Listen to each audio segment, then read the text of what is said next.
Good morning. The time is now 10 a.m. and the inquiry is resumed. For anyone new today, my name is Rekha Sabu. I am a planning inspector appointed by the Secretary of State to hold this inquiry. This is the third day of the inquiry. Firstly, the usual reminders: mobile phones and other electronic devices to be switched to silent, please. The bathrooms are located through the corridor. We had a fire drill yesterday. Are we expecting one today? Nope. Could you advise on locations of fire exits? Through that door. Assembly point over the road. I am aiming to take a break for lunch around between 12 and 1, with breaks mid-morning and mid-afternoon. Today, we will be hearing from witnesses relating to the Thurfield SSSI and ecology matters. Before we begin, are there any procedural or housekeeping matters anyone would like to raise? Okay, are there any interested parties who wish to speak this morning? Go first. Okay, in that case, Mr. Hall, I invite you. Sorry, yes. Hi, sorry, I pressed my button rather than put my hand up. Okay. Yes, go ahead. Can I take your name, and if you could let me know whether you are okay to be questioned by myself or the appellant or the appellant? I'm Councillor Sarah Lucas. I'm not okay to be questioned because I'm here to read a statement on behalf of Chris Hinchliffe, who's the MP. Sorry, could you start again? Yes, certainly. So Sarah Lucas. Yeah, I'm a district councillor in Royston. Yeah. And I said I'm not okay to be questioned because I'm just here to read out a statement on behalf of Chris Hinchliffe, who's our MP. Okay. So it's his words and not mine. Okay. And this is the local MP? Yes. Okay. Yes, Okay. Go ahead. As I just said, I'm Councillor Sarah Lucas. I represent Royston Palace Ward on North Herts District Council. I'm here today to represent the interests of my community and to speak on behalf of our Member of Parliament, Chris Hinchliffe, who is unable to attend in person. In the short time available, there are three key reasons I wish to relay on behalf of our MP to uphold the decision to reject this application. Firstly, this application cannot be justified on any reasonable interpretation of sustainable development. The proposed site, strung out beyond the edge of Royston, is wholly unsustainable. Anyone who knows the town can see that there is a negligible chance of residents living there travelling by any mode other than car. Therefore, if built, this will be a car-dominated, traffic-inducing development, leading to substantially worse air pollution for the residents of Royston, which is one of the biggest public health challenges facing our society.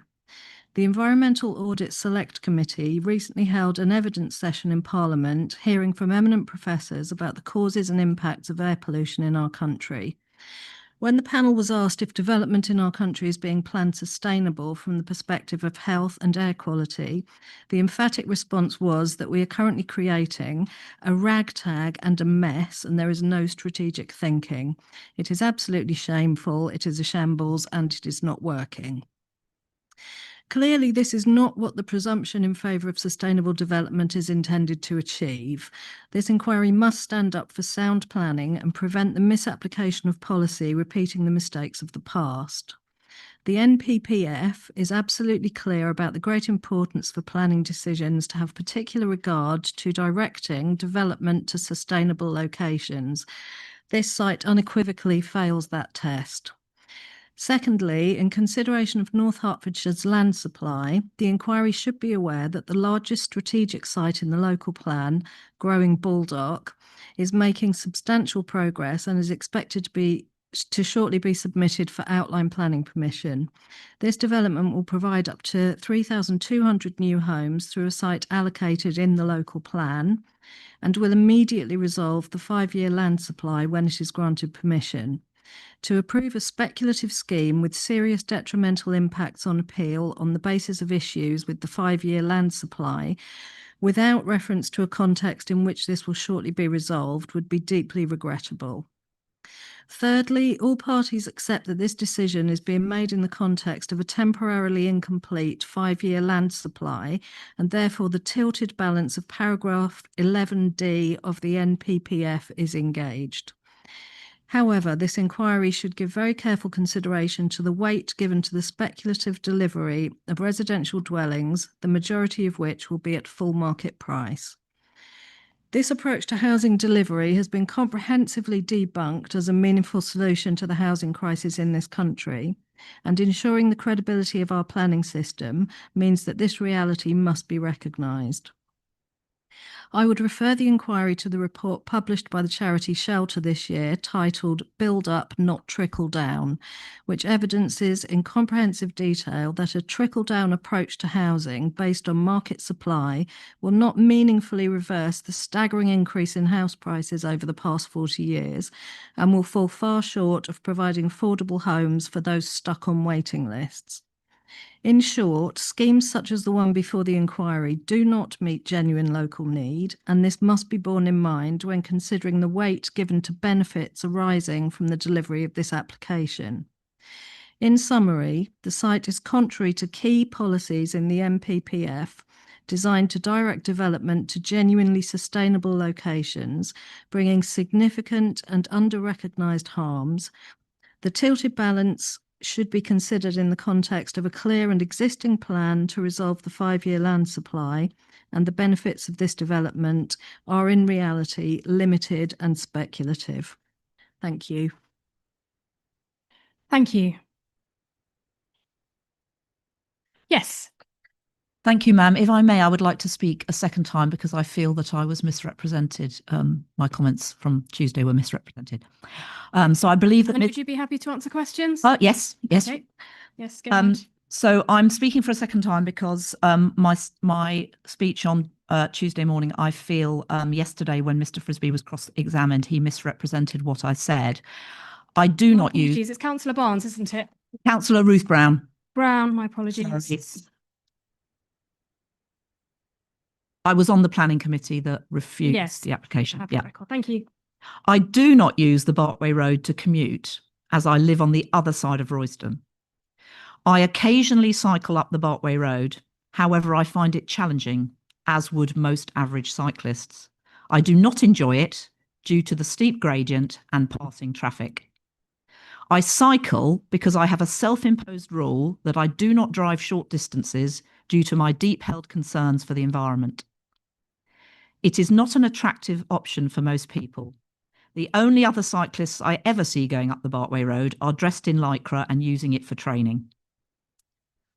The footpath through Green Walk to Shrubbery Grove is currently used for leisure, primarily by dog walkers. It is not used by cyclists as it is a footpath and cycling is prohibited. There is currently no alternative access from the site for commuters wishing to walk or cycle other than the Barkway Road.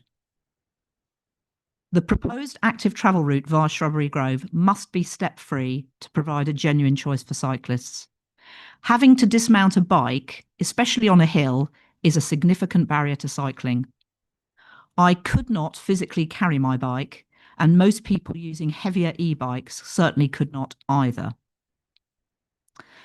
At the Planning Control Committee and on the site visit, the North Herts Transport Officer confirmed that a plan for a step-free active travel route had not yet been agreed. It is well known that people form their travel habits within 3 months of moving to a new home. Therefore, a step-free active travel route must be delivered before any houses are occupied to provide adequate provision for travel by non-car modes. Thank you.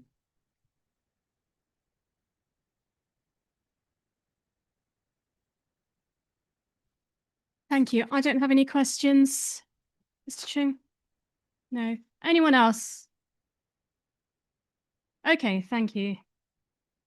In that case, Mr. Hall, I invite you to begin.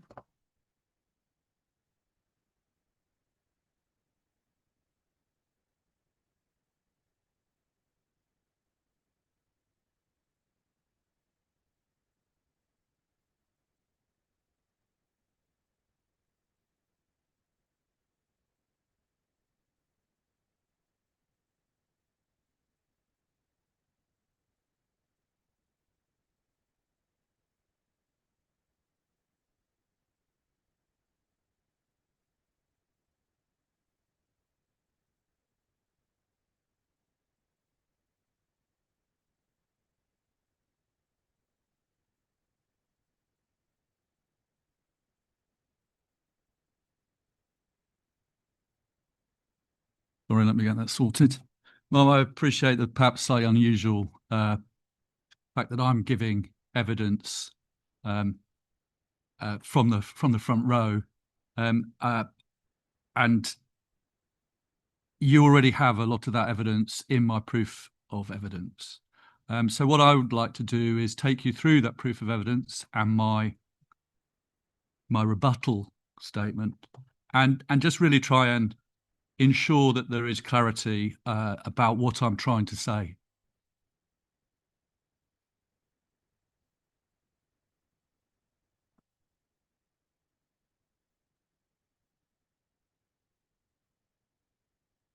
It is not disagreed that there is potential to cause significant harm to the SSSI. The LPA are a signatory to the Thurfield Heath SSSI mitigation strategy, so evidently they must agree with the statements within it.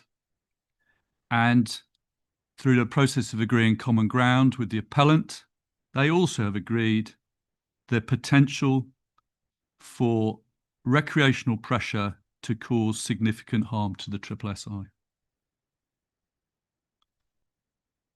The creation of the strategy was informed by a visitor survey, which was was published in 2019, but was really taken quite a bit earlier than that. And it it informed the strategy in terms of the type and the frequency of visitor numbers.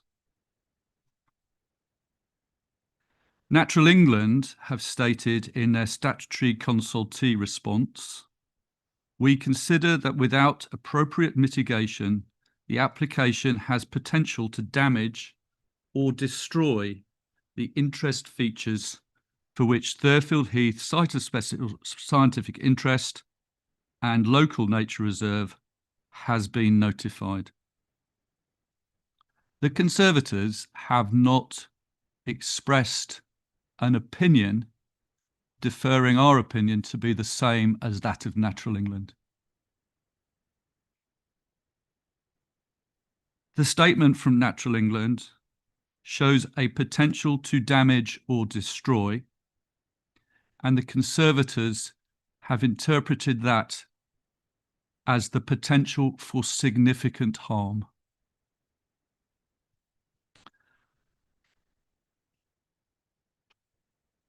In trying to illustrate this problem in many meetings with many interested groups, and to really get to it, I created figure 2 from my statement, from my proof of evidence. It's also in my statement of case, and that's on page 4 in the green folder. Sorry, page 4 of my proof of evidence.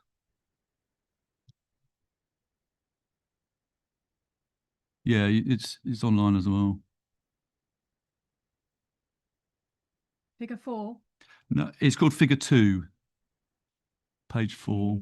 Yes, I've got that. Thank you. It shows two people having a tug of war. Yeah.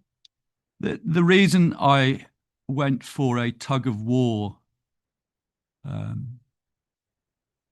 thought was because you can't really represent what's going on the SSSI by a balance or a seesaw or a set of scales. What happens when pressure occurs is that one of these tug of war teams starts moving backwards and the other starts moving forward.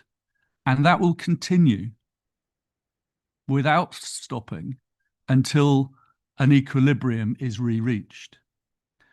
So when pressures are not properly mitigated, the SSSI will go from unfavourable no change, which is its current state, and it may stay at that for some time, but will eventually become unfavourable decline. And beyond unfavourable decline, I didn't put it on here, is the beginning of the destruction of the SSSI, which will lead to it being removed from the list of SSSI sites in the UK. On the other hand, I've put management measures for the other team, and I probably should have used the word mitigation. But when mitigation starts to occur, the pressures can be brought to equilibrium, and it is the intent of Natural England to see us move from unfavourable no change to unfavourable recovering, which was the state we were before the 2024 reassessment, and beyond that to favourable. A favourable status for a SSSI is what Natural England have been tasked to achieve. And they've been tasked to achieve that very recently, to achieve 30% of SSSIs by 2030. Thurfield Heath SSSI is very unlikely to be one of those. So if eventual destruction is the outcome of unmitigated pressure, I would happily call that significant harm. And so any unmitigated pressure results in significant harm to the SSSI. The term significant harm is important as it appears in the local plan and the MPPF. Elsewhere in those documents, the term adverse effect is also used. The conservators interpret any type of harm, including significant harm, to be an adverse effect.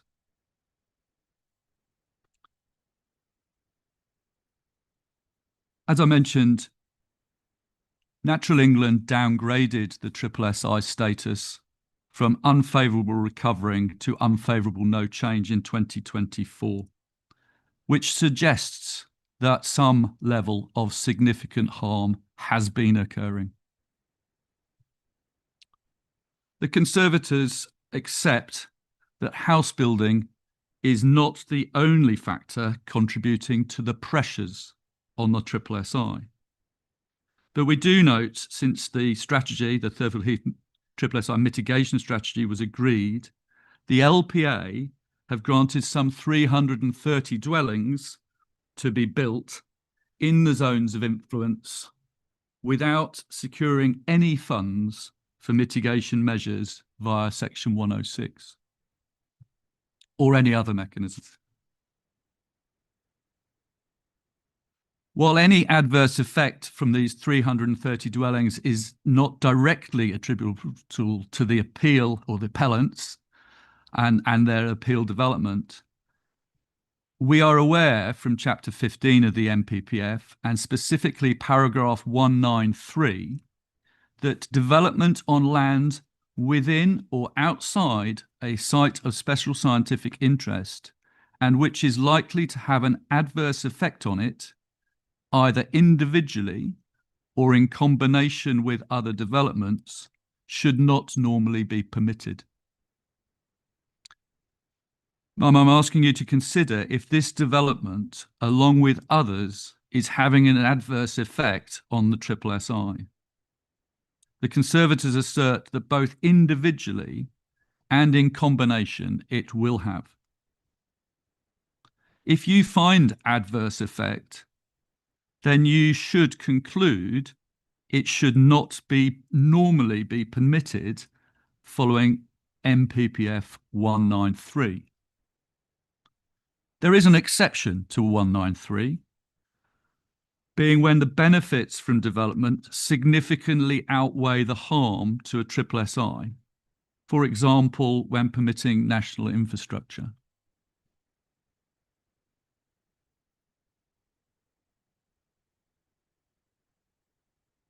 We're now going to talk about understanding specifically the recreational pressures on the SSSI. This area has developed quite a lot since the Conservation and Habitats and Species Regulations of 2017. These were initially rolled out across the major SPAs, special protection areas. Sorry, you get too jargony. Typically, there are 4 topics that need to be understood for this SSSI or any SSSI. These are the pressures themselves, their causes, and how they manifest themselves. There's a concept of buffer, which includes the benefits derived from any buffer. And some areas have buffer deliberately designed in. We have this concept of suitable alternative natural green space, which is SANG, and we have strategic access management and monitoring, which is SAM. And I'm going to now go through those. Pressures from new housing comes from people's desire to find and use accessible green space. I'd like to, in my book pack, I'm looking at figure 1 now.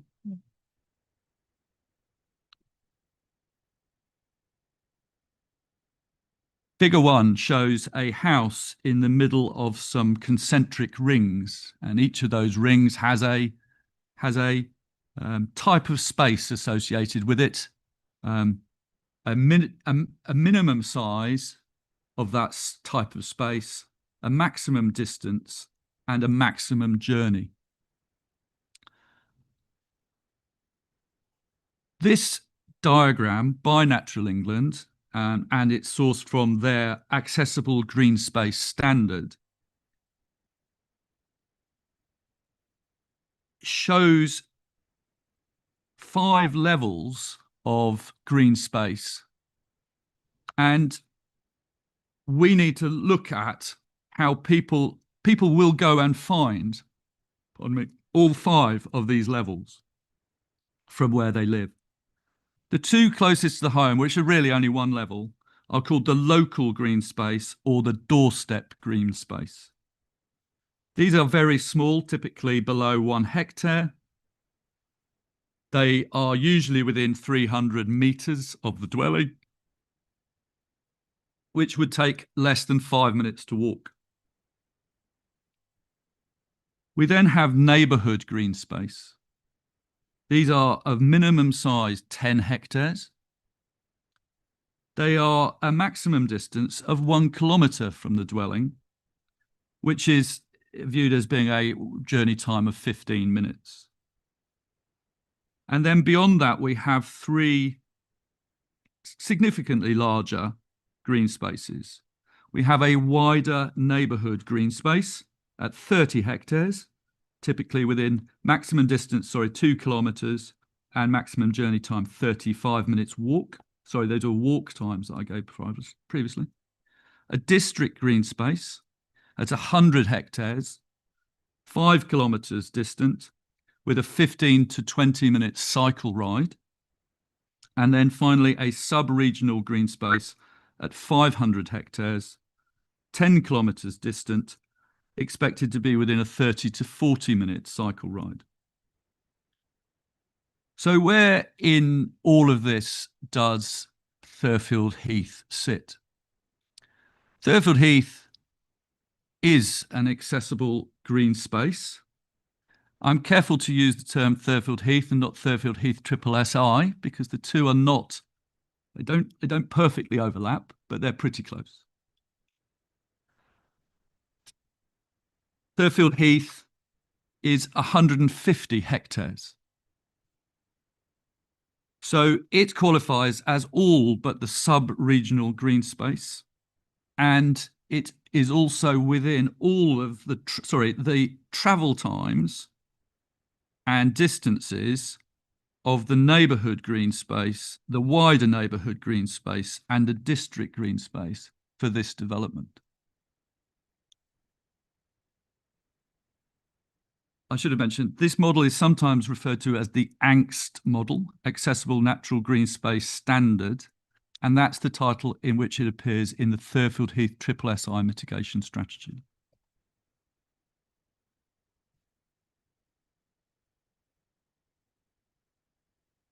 Because Thurfield Heath is a common and has few restrictions on public access, it is viewed by many, many people as a very high quality, accessible green space, and that drives its popularity.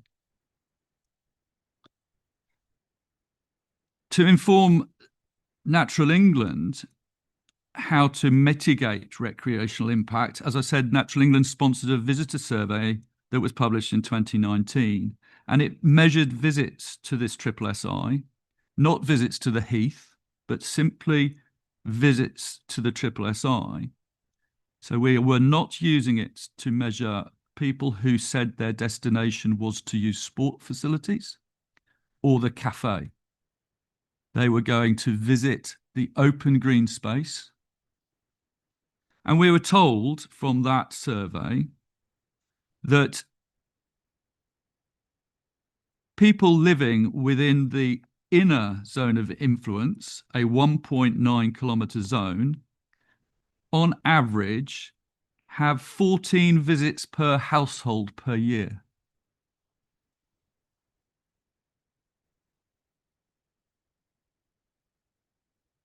I'm going to just mention, it talks about households. That's not people, that's households. I appreciate one man and his dog might be that household, but it similarly might be a family of 4. The next 25% of visits are from people who live between 1.9 kilometres and 5.8 kilometres from the Heath, from the SSSI. And these households visit, we are told, on average 8 times a year.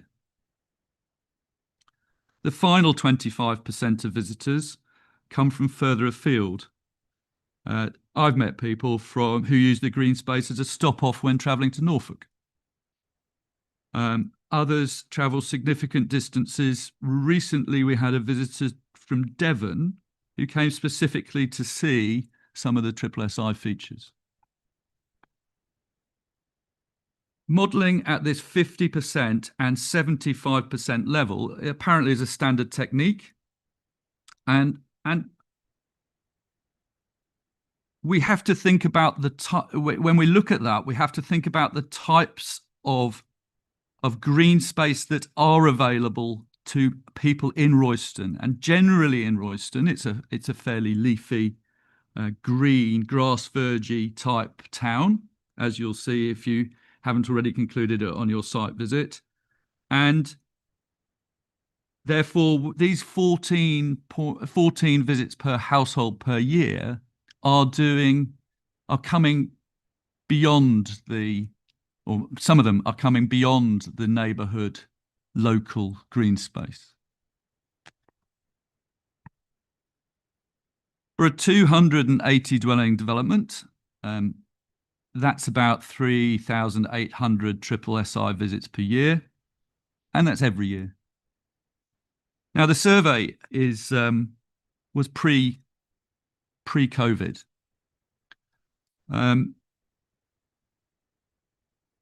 And we'd love to run another survey because we think those numbers have gone up significantly since COVID.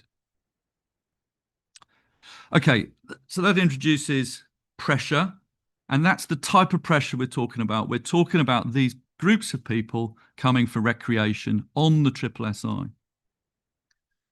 Buffer then. Buffer is intended as land that is set aside to basically assist the features of the SSSI. Perhaps by stopping an urban presence for getting too close, or to allow green corridors for nature to communicate on and off a SSSI. Thurfield Heath has 2 small zones that might be considered buffer, but these mainly host sport rather than positively assist the SSSI features. And one of those potential buffers was previously granted planning permission, showing certainly that the LPA do not view it as a buffer. Ma'am, I think you should conclude that Thurfield SSSI is not protected by buffer, either in the neighbourhood, either by a neighbourhood plan or by a local plan. The use of buffer land for sport actually attracts additional visits to the site that are not included in the SSSI visitor numbers. So let's now talk about SANG, which I'm going to suitable alternative natural green space. So SANG works by redirecting the impact on the SSSI to an alternative location. To be effective, SANG must meet the needs of sufficient people who would otherwise use the SSSI. So in crude terms, if a housing development would generate 3,800 household visits annually to a SSSI, then the SANG needs to attract 3,800 households visits to that SANG site. Those people are shifting their pattern of behaviour from visiting the SSSI to visiting the SANG site. If those two numbers are equal, then we would get break even. Clearly, if the SANG generates greater numbers away from the SSSI, we may get a mitigation benefit, improving the quality of the SSSI. But when you consider SANG, you've got to consider the current use any area about to be given over to SANG is used for. It was Mr. Frisbee in his evidence yesterday who declared that it was a rabbit warren of footpaths. That was a reference about the development site. And in my statement of case and in the LPA's presentation to councillors at the PCC, and indeed in some of the documents that the appellant has submitted, we can see this rabbit warren of footpaths, and we can see that this piece of land is significantly used already by people for green space recreation. If an area is used by 100 households a week, that's 5,200 household visits a year. And this baseline has to be included in the SANG break-even requirement.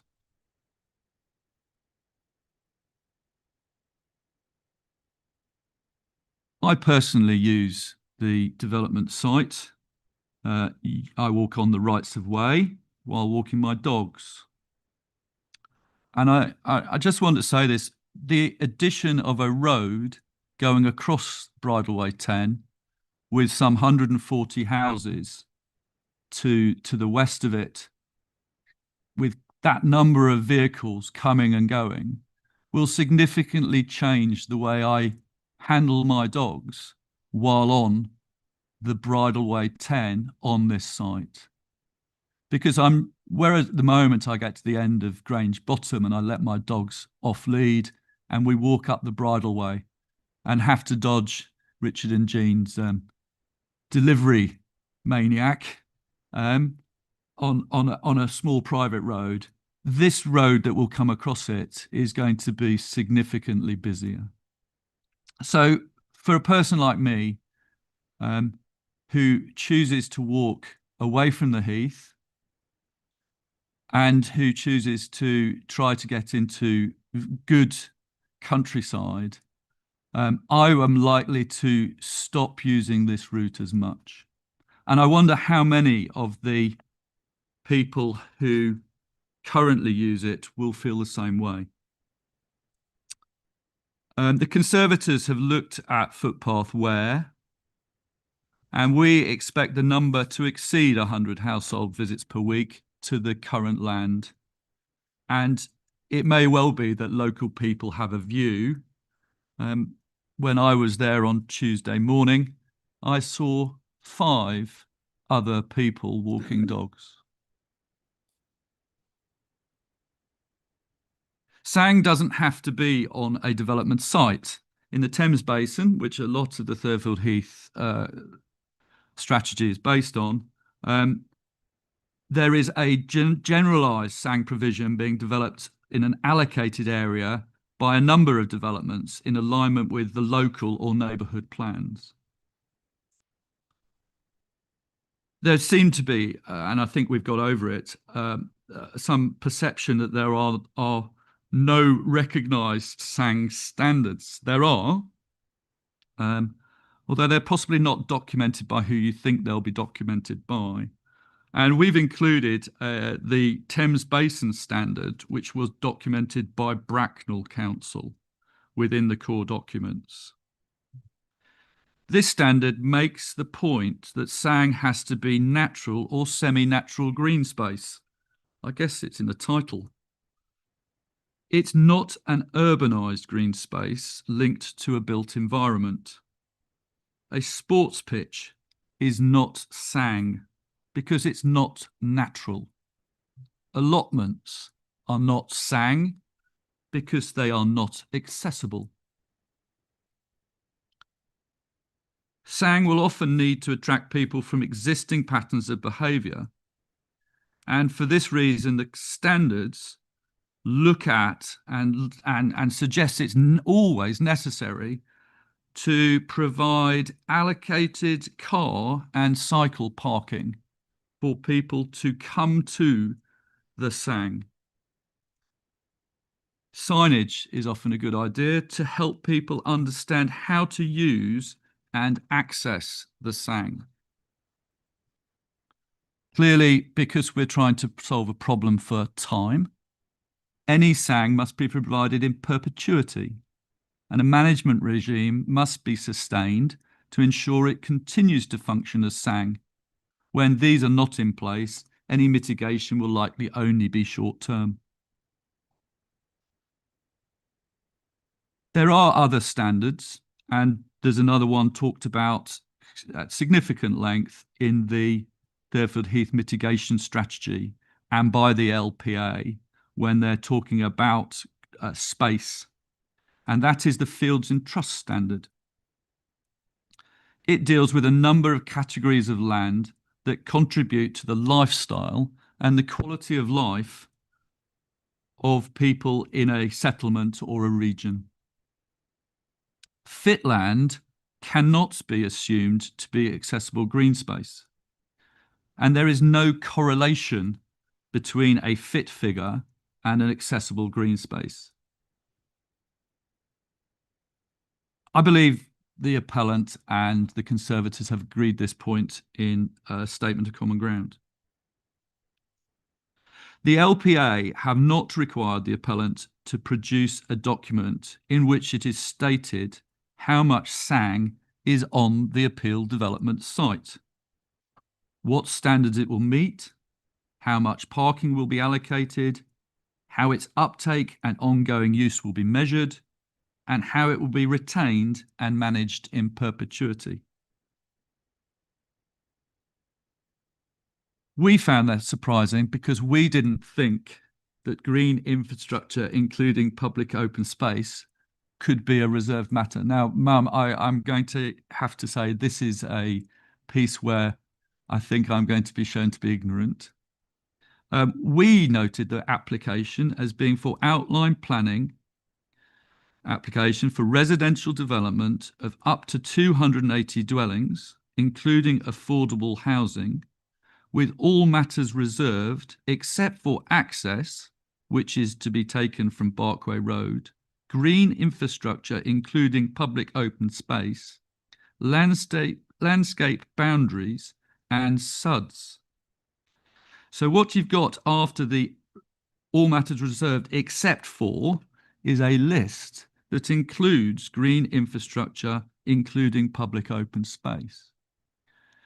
When you introduced this appeal, you had a different set of words where you used green infrastructure, including public open space, prior to all matters reserved except access. and I'm at a loss. I don't understand why I'm reading the appellant's version and you're reading the appeal version. But the application form is the one I found this quote from, and it appears in other documents from the appellant. One way or another, you need to decide whether green infrastructure, including public open space, is reserved or not.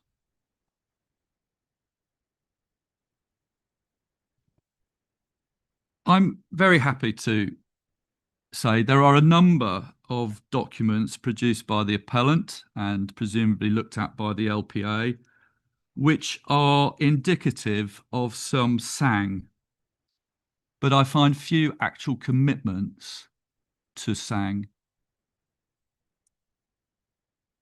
Going on to SAM then, Strategic Access Management and Monitoring. So this SAM term is given to a raft of on and off SSSI measures. And they are, as it says, access, management and monitoring. And these three combine to inform and achieve SSSI mitigation. The Fairfield Heath mitigation strategy doesn't actually use the term SAM, but it speaks to the same objectives. The appellant has made commitments to some off SSSI SAM, and we'll look at that in more detail later on this afternoon as the discussion with Dr. Simpson looks at what those actually are. They have not produced anything to show how these off SSSI SAM initiatives will benefit the SSSI beyond the notional as it's written in the SSSI mitigation strategy. I am of the view, and maybe it's my past as a, well, my employment past, but I'm of the view that the most important SAM measure is monitoring. Unless we monitor the SSSI, the pressures, what's giving rise to them, and the effectiveness of the response, buffer, SANG, and SAM is just guesswork. So in a world where Royston grows by 280 dwellings and break-even SANG is in place, the monitoring would show the same number of household visits to the SSSI as before the development. That obviously would mean a reduction in visits per household per year, small one perhaps, from the inner zone. And this is because household visit numbers would remain the same, but the number of households has increased. Current day techniques for monitoring household visits are on SSSI. And so there always needs, if you wish to monitor SANG, SAM, buffer, and pressures, there always will be an element of on SSSI SAM.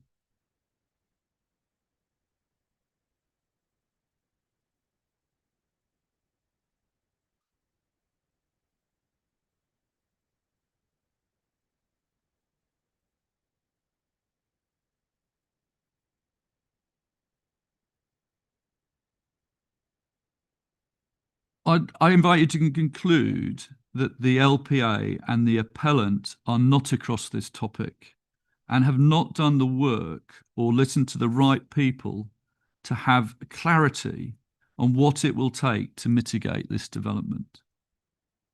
Natural England have made it a condition of their no objection that the SANG provision and SAM requirements are documented in a recreation mitigation strategy document to be agreed with the LPA and other interested parties, including Natural England.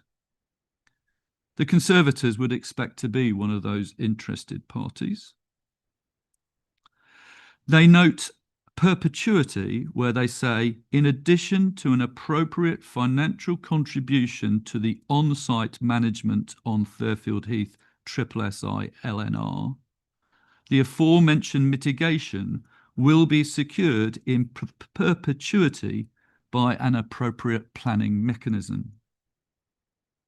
And they make the document request in the paragraph where they say, subject to details of these mitigation measures and their long-term management being set out in a recreation management strategy for agreement by the LPA and other interested parties, including Natural England, and delivery secured through an appropriate planning mechanism, we are satisfied that the proposed development is unlikely to have a significant adverse impact on Thurfield Heath SSI LNR and has no objection to the application. Ma'am, in the absence of that document, there is an objection from Natural England. This is because of the significant harm that may occur, including the potential destruction of the SSI.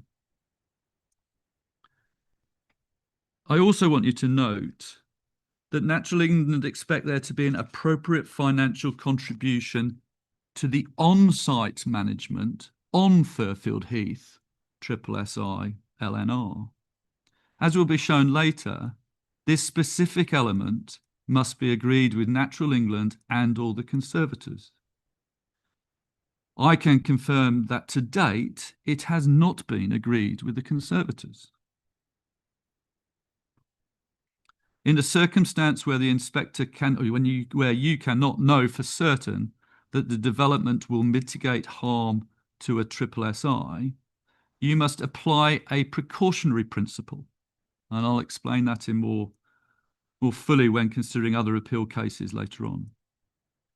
You have a duty, the general duty under the Wildlife and Countryside Act 1981, which is expressed in section 28G, and you have a specific duty in section 28I, which talk about how you must include thoughts of furthering the conservation of the features of the SSI when you make your decision.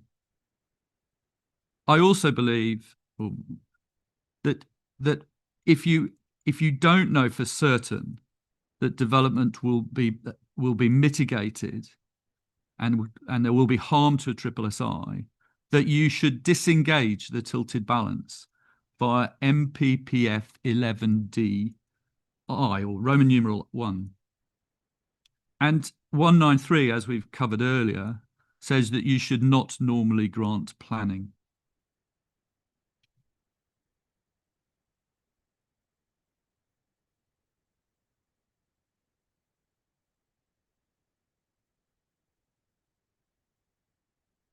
So it's the Conservative view that at least one vital document is missing from being before this appeal.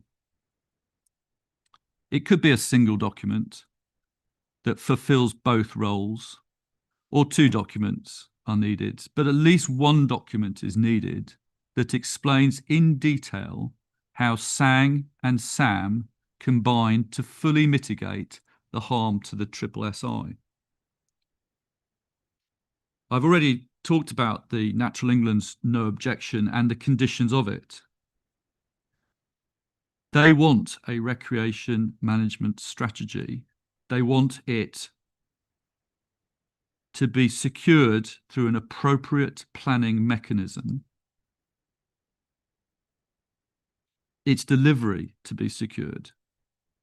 So if we're at the stage where we're looking at creating appropriate planning mechanisms to secure things, then we must by now know what it is we're trying to secure. The second place where a document seems to be mandated is because of statements that appear in the local plan. Local plan,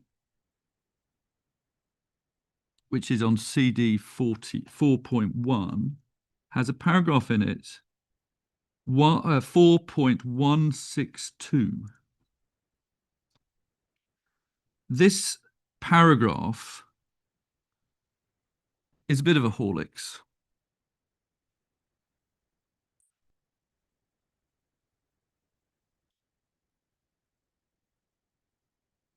it appears to upgrade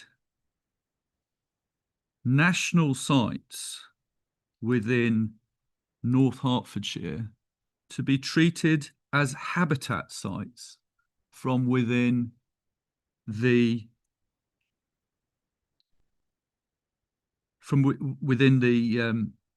conservation of habitats and species regulations. Essentially, what this paragraph is saying is there are no habitat sites in North Hertfordshire, but they do have, I think they talk 6 national sites and a number of local nature reserves, and they seek to secure them in the same way as and using the habitats and species regulations. I agree with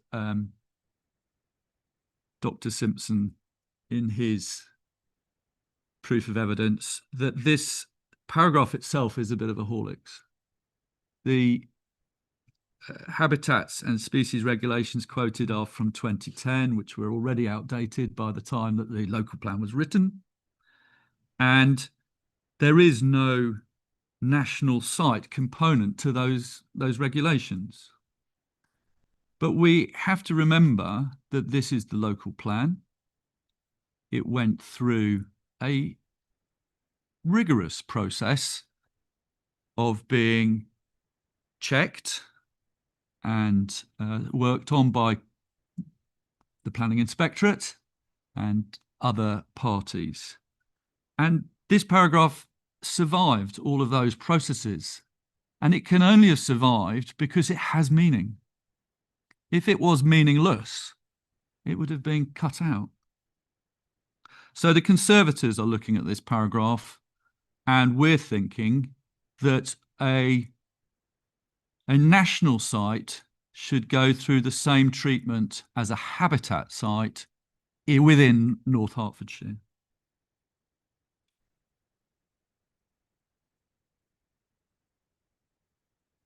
The local plan also makes reference to the Hertfordshire Local Nature Partnership Guiding Principles, and they're at CD 817, and specifically Principle 2. And that, in effect, was the motivator for this upgrading of national site to habitat site when viewed in the local plan context.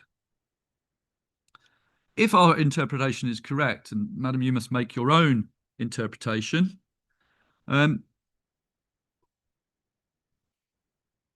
when considering if the tilted balance was disengaged on harm grounds, there is a reasonable expectation that planning officers would need to ensure an appropriate assessment was undertaken to establish if this national site, being treated as a habitat site, would suffer harm as a result of the development. That's in the MPPF at 195.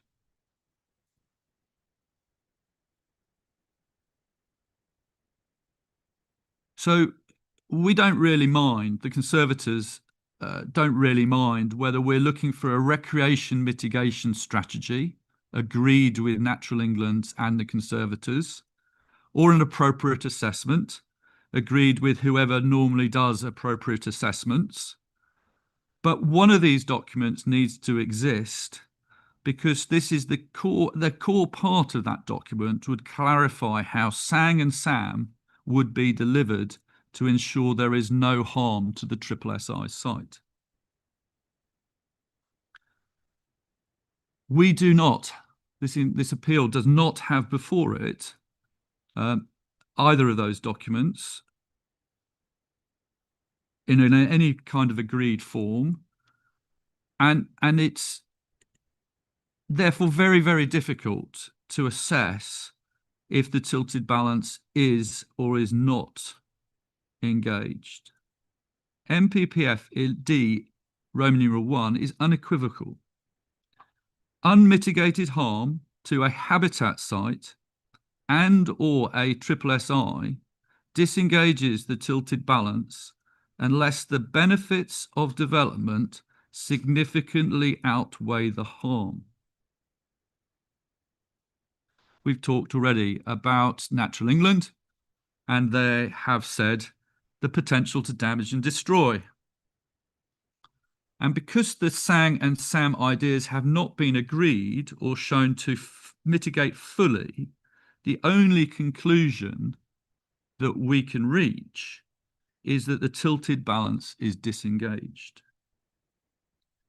Simply put, without an appropriate assessment or an agreed mitigation strategy, the tilted balance is disengaged by 11D Roman numeral 1 by virtue of unmitigated harm to the SSSI. And MPPF 193 presumes refusal.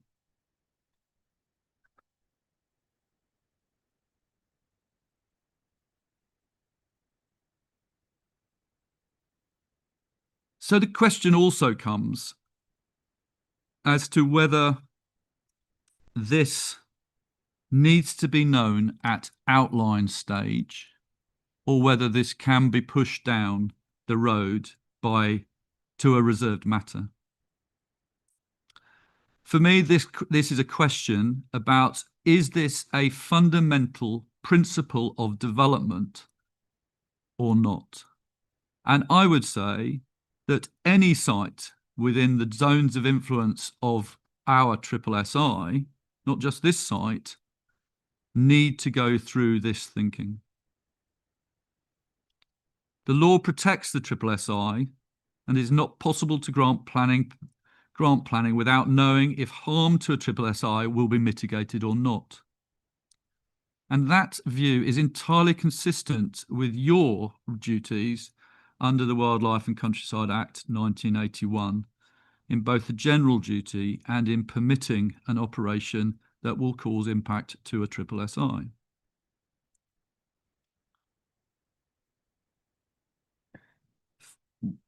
It's not possible to write a condition that handles SSSI mitigation at a later stage. Such a condition denies the validity of 11D Roman numeral 1. To disengage the tilted balance would be a departure. Such a condition would deny the validity of 11D at 1 and would be a departure from the MPPF. The LPA has made the decision that the tilted balance was engaged by a lack of housing supply, but have no evidence that they even considered if it was disengaged by 11DI. The appellant is of the view that the development will include SANG, but the quantity of SANG is not known, or not written down, not committed to. The perpetuity of the SANG is not agreed, and its contribution to mitigating the impact on the SSSI has not been evaluated in any detail. I fully accept Natural England are encouraged by the SANG being talked about, but they expect, in addition, contributions to on-SSSI SAM, and these have not been agreed with Natural England and or the Conservators. Madam, you must resolve this problem, and you may decide the LPA did not take the correct approach by ignoring 11D1. The inspector, you as an inspector, had a duty under 28G to further the conservation of the SSSI. You may conclude, as we have, that there are missing documents, or at least one document, which would otherwise set out size, type, value of SANG. It would include that SANG management, and as required by Natural England, the on SSSI SAM contributions would be known and agreed. So the Conservators have looked at what we feel we're not in planning. So we feel is quite a complicated policy stack that the LPA operates under. And we think it consists of 4 layers. At the foot is the MPPF, which is then localised by the local plan. And then the policies within the local plan are augmented by SPDs. The Thurfield Heath SSSI mitigation strategy is referred to as a material consideration within the developer contributions SPD. Now, opinions seem to vary about the Thurfield Heath mitigation strategy and if it is or is not policy. Our interpretation is based on facts as follows. The strategy is stated to be a material planning consideration within Section 8, Natural Environment, of the Developer Contributions SPD. The SPD itself is declared in its introduction or in its early paragraphs to be a material consideration. That's at 1.2.3 within the SPD itself. And at 1.2.1 states that it expands upon local plan policy SP7, infrastructure requirements and developer contributions. Look, we don't like getting hung up on particular words, so I'm not going to get hung up on the word policy, but it appears that the intention of the SPD is to expand upon policy by means of a hierarchy of material considerations. I understand legislation does not permit the creation of additional policy via an SPD, but the expansion of policy via SPD is permitted. And the Conservators believe an expanded policy remains a policy. The point is that the strategy and the SPD are both material considerations intended to expand policy SP7 of the local plan.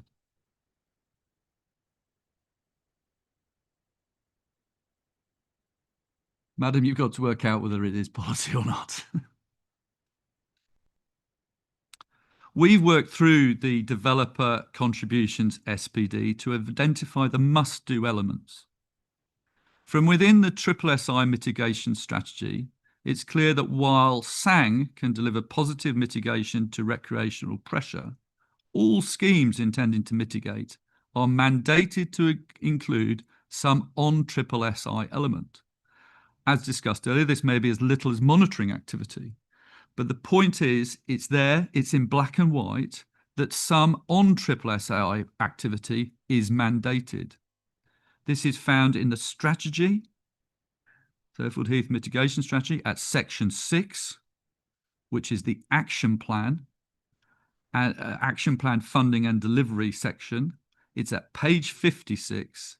It's in paragraph 6.2.4, where it states that off-site, which means off SSSI measures, are in addition to on-site, meaning on SSSI measures. Site is confusing because when we're looking at the strategy, we're talking about the site of special scientific interest. But when I have a conversation with the appellant, they're talking about the site which they are developing. So it's very important to get that meaning right. You'd be correct, ma'am, to conclude that where mitigation is to be delivered, there is always an on-SSSI SAM element. And this, we believe, is policy. Furthermore, and this was a matter that was sent, I talked about it in my opening, was a letter sent from the appellant to the LPA. Any on-SSSI SAM element is mandated to be agreed with Natural England and or the Conservators. We find this at page 61 of the Developer Contributions, SPD, paragraph 8.3.3, bullet 2. So on SSSI SAM is mandated, And the agreement on SSSI, SAM, has to occur with Natural England and all the conservators. It becomes apparent to us that the LPA has disregarded these two mandatory parts of the SPD when they went into the October Planning Control Committee meeting. It would appear from the transcript of that meeting that the planning officer, with no objection, might I note, from the planning lawyer or the committee services team, was allowed to tell councillors that there was no requirement for on SSSI SAM. That statement doesn't seem to have been based in fact and directly contradicts the SSSI mitigation strategy.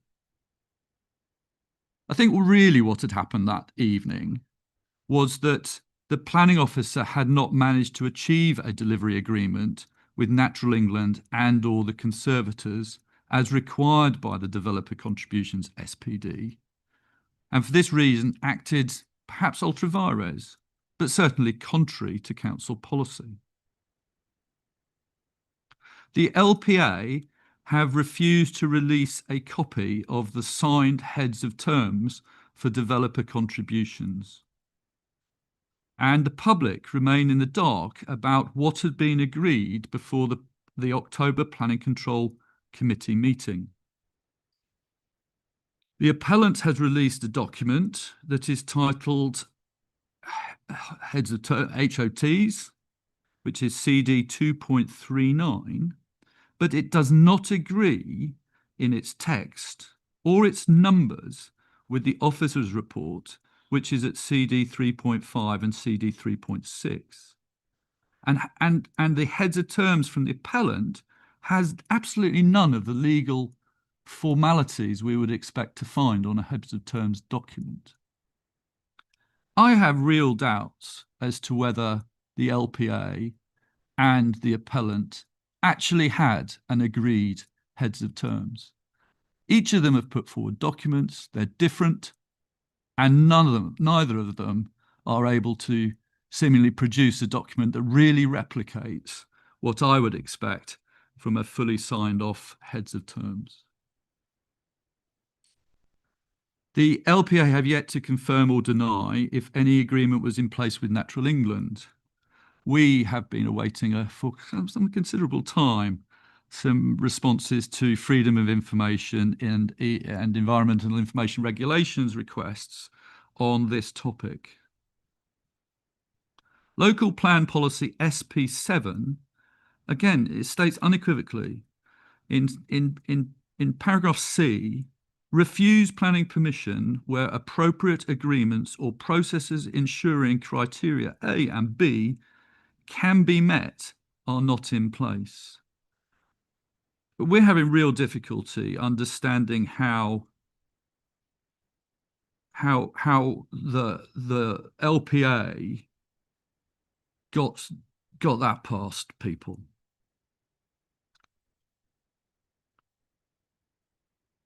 The council's planning lawyer did not bring the absence of the signed heads of terms to the attention of councillors. I want to ask you, madam, if councillors were correct to refuse planning on this basis alone, SB7 no heads of terms. I appreciate they didn't list it, but it may have been a consideration for some of them. I appreciate the appellant can perhaps be excused some blame because it's not for them to proactively manage communication and agreement between the LPA, Natural England, and the Conservators. But as we know from the letter written to the planning officer, they were fully aware that that agreement had to be met. And they could have proactively sought to strengthen the application and this appeal by getting sight of any agreement.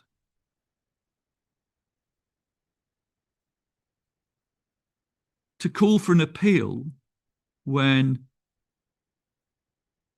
you know there needs to be an agreement with Natural England and and or the conservators, and you know there wasn't one, would seem to be reckless.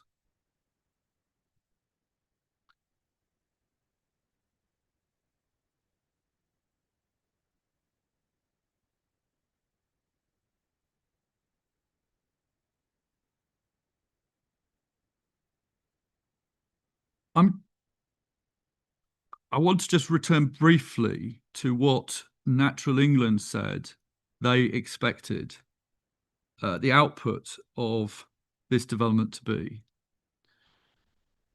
They give some details in their response.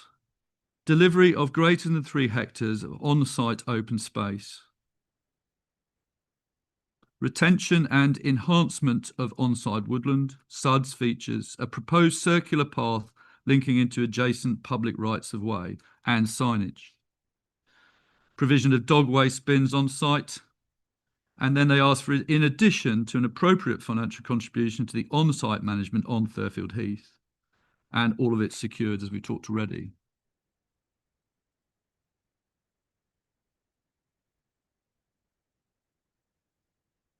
It's my understanding that neither Natural England nor the Conservators have agreed the appellant's offer for on SSI SAM. And as we have said to the LPA, we do not believe it is sufficient. And we, in fact, declined to deliver it, because the LPA were telling us it could be done for 350 per dwelling, we told them we would have no involvement with the delivery of on SSI mitigation. We simply cannot deliver mitigation at that level.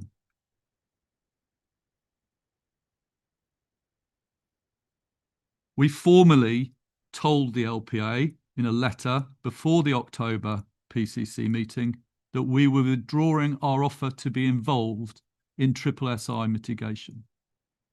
The decision was taken at a Conservator meeting attended by a quorate Conservator group, our October meeting prior to that PCC, and that resolution was properly passed. We are a statutory body, and if people don't like the decisions that we take, they can come to us with a complaint, and ultimately they can seek to check that we have legally made that decision through judicial review. I am not aware that anybody has any interest in even complaining about our decision to step back from SSI mitigation for this development. And I certainly haven't had anybody tell me that they'd like to discuss the possibility of judicial review. And since our decision was taken in October, I think we're probably beyond the time threshold during which such a review could happen, but lawyers would know far better than me. I'd now like to just turn to 3 appeal decisions that we've put in that we hope you will bear in mind as you get towards your decision. We've included them. You should read them, and because they really are very interesting. 2 of them are for residential developments, and 1 is for a non-residential development, a chicken farm. They come from 2023, 2024, and 2025. And we deliberately tried to find 3 from different years so that we could see, things might have changed. All 3 decisions relate to SSIs that will suffer harm as the result of a nearby development. If mitigation measures are proposed, the Inspector at the Appeal has decided that either the mitigation measures are themselves inadequate or their delivery is uncertain. And where their delivery is uncertain, the Inspector is applying the precautionary principle. In the two house building cases, the inspector found the unmitigated harm or potential for harm to the SSSI disengaged the tilted balance in favour of sustainable development. Having initially applied the precautionary principle, the inspector in the St Ives case, I think we might be referring to it actually as Chimanta, but St Ives case states at paragraph 25, the council cannot demonstrate a 5-year housing land supply, which stands at about 3.8 years. This would normally mean that the paragraph 11D of the framework is engaged. However, because the application of policies in the framework, as far as they protect designated sites of special scientific interest and heritage assets, provide a strong reason for refusing the proposal, this would not benefit from the presumption in favour of sustainable development set out in the framework. The presumption to refuse planning in MPF 193 is also given appropriate weight, resulting in all 3 appeals being refused. This notion that the recreation management strategy or a document of that purpose can be written and agreed after outline planning has been granted is in direct contradiction to the land adjacent to Chimanta, the St Ives appeal also, which states at paragraph 23, it has been suggested that further assessment of potential impacts on the SSSI could be secured by condition. However, the guidelines for preliminary ecological appraisal make clear that in line with government guidance, ecological surveys should normally be completed and any necessary measures to protect biodiversity identified before permission is granted. Moreover, conditions can only be imposed in relation to reserved matters and cannot retrospectively secure evidence or mitigation fundamental to the principle of development. We believe that mitigating impact on the SSSI is fundamental to the principle of development of this site. Turning briefly to my rebuttal. In 3 proofs of case, Mrs. Else, Dr. Dan Simpson, and Stephen Connell, they all mention an agreement between the LPA and the appellant that £350 per dwelling is an appropriate financial contribution for on SSSI SAM. I've already made the point. We have not agreed that. And we don't actually have a live request for funding at the moment. We withdrew our willingness to participate before the October PCC meeting. What wasn't clear is if Natural England would agree to the sum, but we understand they have not. We recognise entirely that developer contributions SPD 8.33 requires the agreement from either Natural England and or the Conservators. So it is entirely within the gift of Natural England to make such an agreement, and we wouldn't need to hear about it. But we asked the Conservators to clarify. With the Conservators asked Natural England to clarify, I wrote an email to some people at Natural England, specifically referencing the document within Dr. Simpson's proof of evidence and relating to a recreation mitigation strategy about what arrangements and what sums Natural England had agreed to.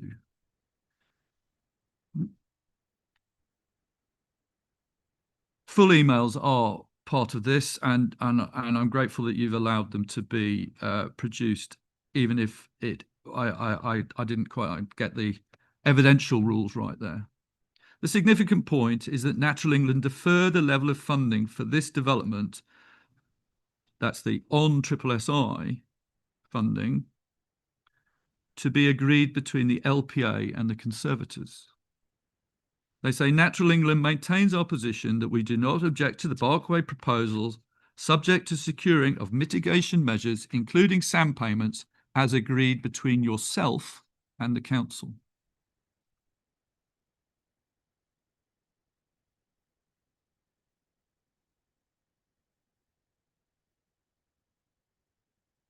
The term that those three priests of evidence use, that's Mrs. Else, Dr. Simpson and Mr.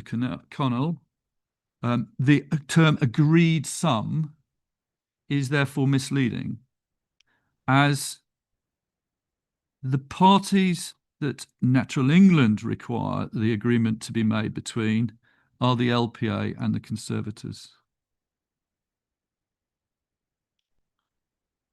Our rebuttal, therefore, is that the conservators are to be actively involved in determining and agreeing the on SSSI SAM figure. There has been no agreement with Natural England, and the 350 per household is at best a proposal by the LPA, yet to involve the conservators. We don't agree that figure, and I hope we'll be able to show you why in cross-examination later.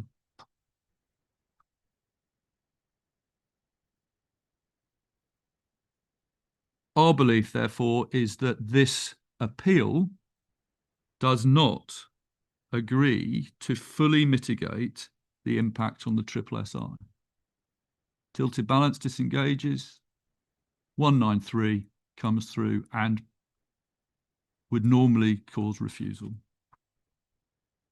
The second item in my rebuttal concerns the 28G duty.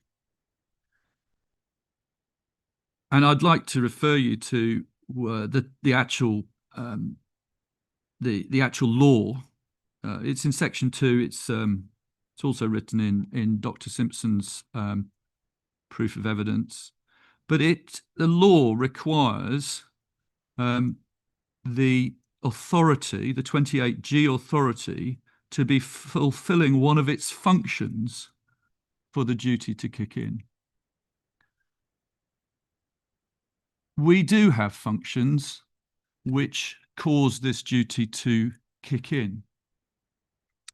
The conservators have a function of regulating the number of sheep that can be grazed at any time on the heath. And when we make a decision about how many sheep will be on the heath, we do so with regard to our duty to ensure the conservation of the SSSI. At the moment, there are no sheep on the heath, so we would happily set that level very, very high. If somebody who has a stint wants to graze 100 sheep, we'll only be too happy.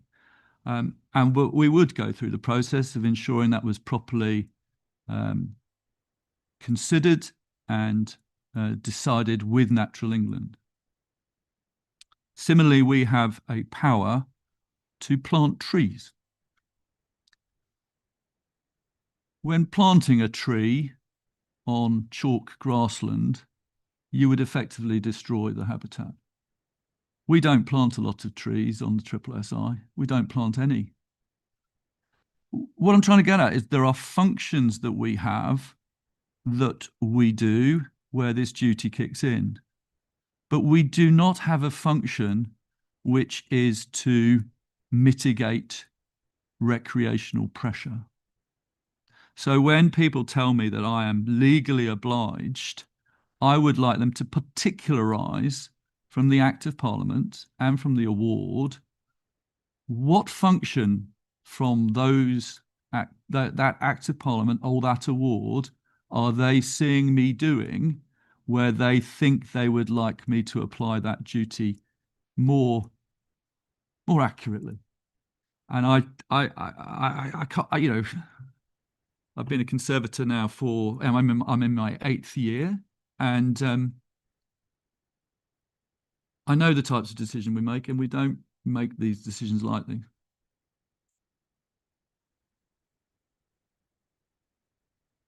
We are volunteers, the conservators.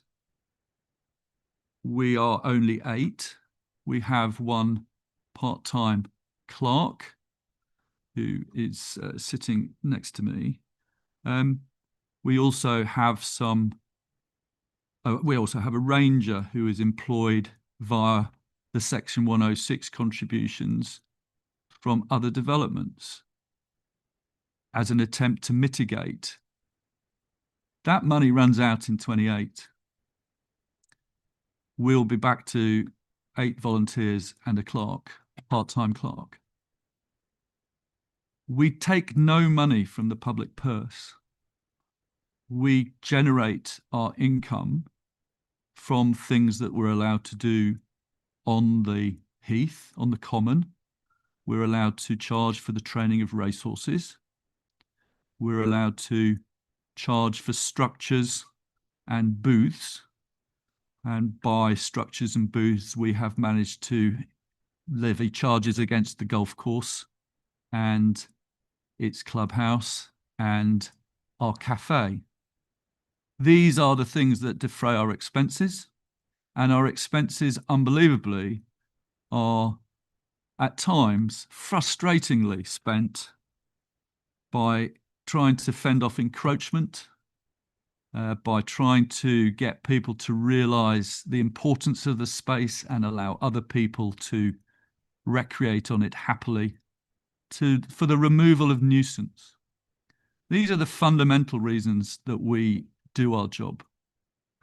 So I really would like somebody to tell me, particularise which statutory functions they think the Conservators have that need to be done better with regard to the 28G duty.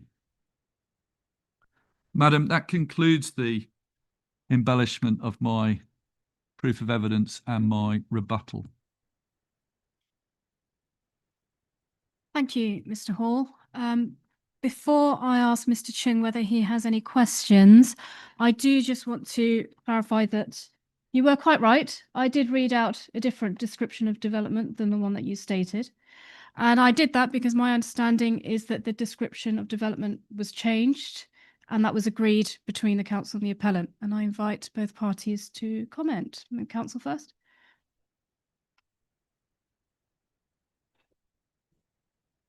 Ma'am, we might need to take instructions on that because neither Mr. Connell nor I were instructed at the time. Okay. From the appellant's side. Repeat that. I just invite you to comment. My understanding is that the description of development was changed during the application process.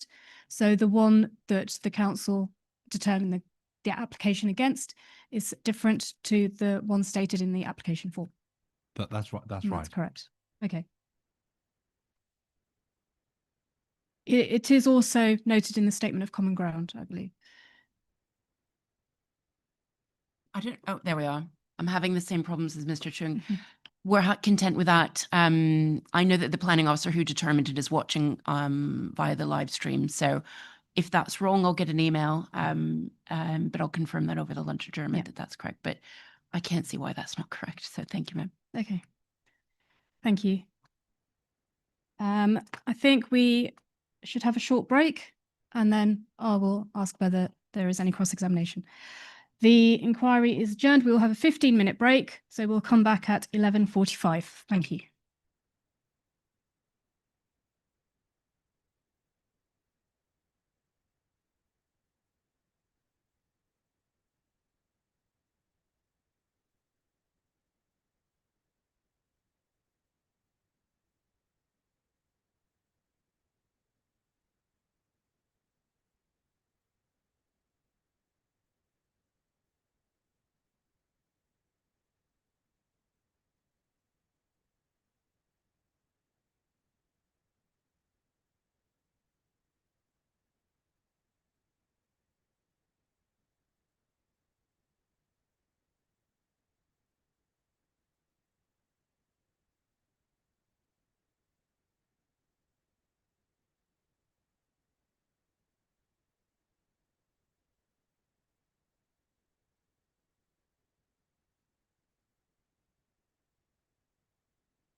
At 11:45, the inquiry is resumed.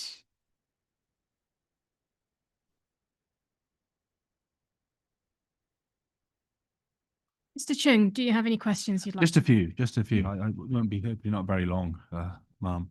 It's good morning, Mr. Hall. Good morning. Mr. Hall, can I ask, do the Conservators have a general management function, managing the Heath? Is it is one of your functions as Conservators to manage the Heath? Not to specifically manage the Heath, but we do have a function which is described in the Act as general management.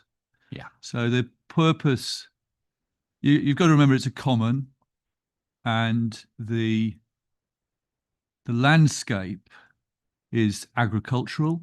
It's expected to be grazed by the stint holders. So we sit, if you like, on the layer above that, not the day-to-day, necessarily the day-to-day management of the land, but the general management, and particularly, as you'll know from our Act, the removal of nuisances from the Heath. So you see, I just need to understand whether this is our understanding. Our understanding is that one of the functions you have is the general management of the Heath, the general management of the Triple SI. Is that right? The Heath and the Triple SI are not the same thing. Yeah. So we don't have general management of the Triple SI, no. Right. So you don't have. We have general management of the Heath. Right. So you just want to be very clear about this, Mr. Hall. Are you saying that you have no statutory function in managing this Triple SI? So let me explain how management works. So it's a kind of, there is some, but not all. I'm trying to do a middle ground answer, and I want to qualify it. We set out each year, each 5 years, we sit down with Natural England and we write what's called a habitat management plan. And we agree the habitat management plan with Natural England. And we take their advice about it. And when we decide to do works on the Heath, we follow that management plan. We don't usually manage to do sufficient works. We simply can't afford it. So if you had visited the Heath this winter, you'll have realised that there were significant areas of grass that hadn't been cut. We have lots of things like that. So no, we don't have an accountability to manage the Triple SI. We try to do a lot of good. We respect the fact that in order for people to enjoy recreation on the Heath, there is the public interest in nature and nature conservation, and that's a recognised recreation. So we're trying to ensure that the common can be used for that form of recreation by putting our effort in. But do we manage the ground? No, the golf course manage the golf course. We don't get involved. I just need a simple yes or no to whether one of your functions, one of the functions of the Conservators, is to manage the Triple SI. No, I don't believe it is. No. So you have no function to manage the Triple SI. Okay. If any such function existed, it would be shared between the owners and occupiers of the Heath, because the owners and occupiers are the people who do manage a Triple SI. Right. Okay. Now, put that to one side. In terms of our inspector and what this process is about, Mr. Hall, the inspector is not allowed to grant planning permission for this proposal unless she is satisfied that it will not have an adverse effect on the Triple SI. Yes? You agree that that's the test? No, she's allowed to grant a planning permission. She'd have to go through the 28I process that's laid out in the Wildlife and Countryside Act 1981.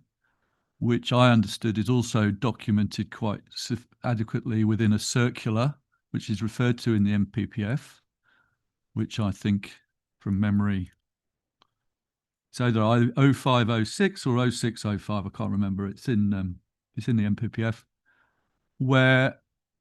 and that talks about a process. So you don't have to follow the instructions of Natural England.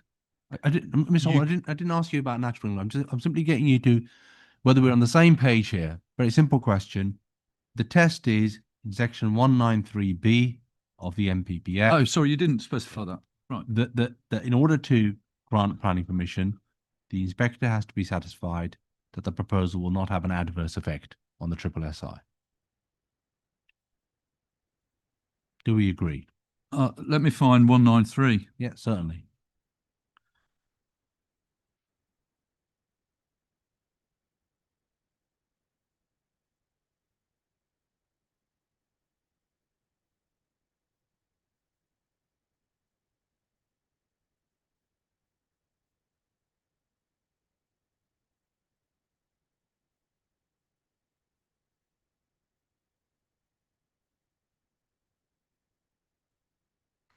Development on land within or outside of a SSI, and which is likely to have an adverse effect on it, either individually or in combination with the development, should not normally be permitted. That's the test. That's the test, yes. Yeah. So, and we're not relying, there's an exception, and we're not relying on that exception. So our inspector doesn't need to concern ourselves with that.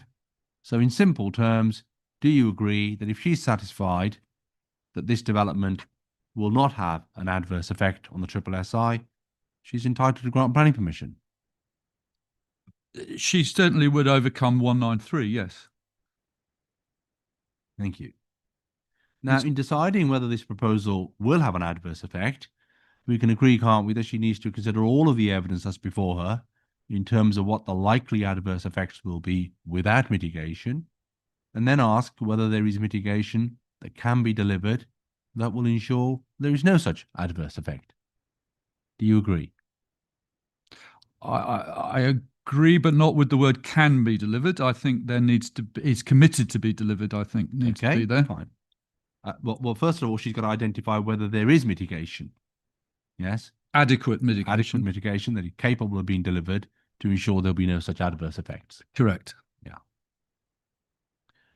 If she's satisfied that there is such mitigation available, she then needs to ensure that if this development goes ahead, that mitigation will in fact be delivered, either by condition or section 106, isn't she?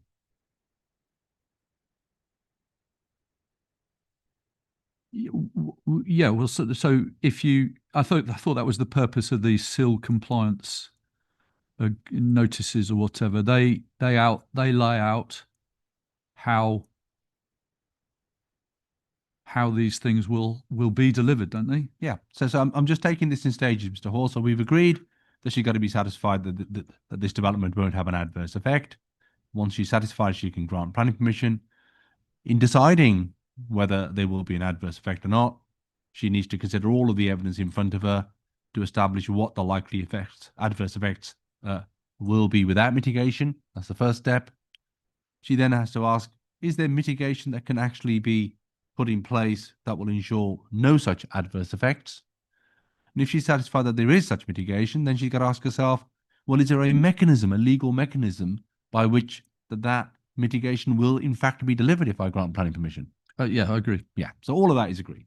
Okay.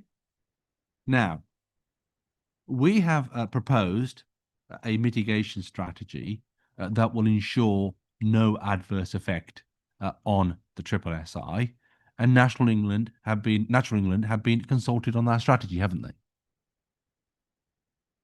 You've sought advice from Natural England on that, yes, I believe. Yeah. So we put together a strategy, and that's been shared with Natural England. Is that agreed? You've seen that? No, I hadn't seen that at the time of PCC, and the only time I've seen a document is a document that came as an appendix to Dr. Simpson's proof of evidence. Can I just say one thing, Mr. Hall? Put to one side what you saw, when you saw it, what happened at the planning committee, because you can take it from me that all that matters now is what is in front of the inspector. Yeah. She is the decision maker, Yeah. and she has what we lawyers call a de novo jurisdiction. So she is seized of this application as though it was made to her in the first instance. Yeah. Yeah. So whatever went on before, whatever issues you have with the local planning authority, they're of no concern to my client, and to some extent they're of no concern to the inspector. She simply needs to know, does she have the evidence in front of her to apply the test set out in paragraph 193B? Yeah. So going back to my questions, we have proposed a mitigation strategy, which we say, if this mitigation strategy is followed, there will be no adverse effect on the triple SI, and that has been shared with Natural England, and they have seen it, haven't they? No, I don't think they have. Right. Have you seen Mr. Simpson's evidence? Yes, I have. Yeah. And in his evidence, he sets out in his appendices, doesn't he, a mitigation strategy? Yes. Have you seen the mitigation strategy set out in? Sorry, where is this? So if you turn to Mr. Simpson's appendices, and you turn to appendix, Sorry, where is Mr. Simpson's appendices? they're part and parcel of the evidence that's been exchanged with you, Mr. Hall. What's the CD number? My understanding is that the proofs and the rebuttals don't have CD numbers. They'll be on the appellant's documents online.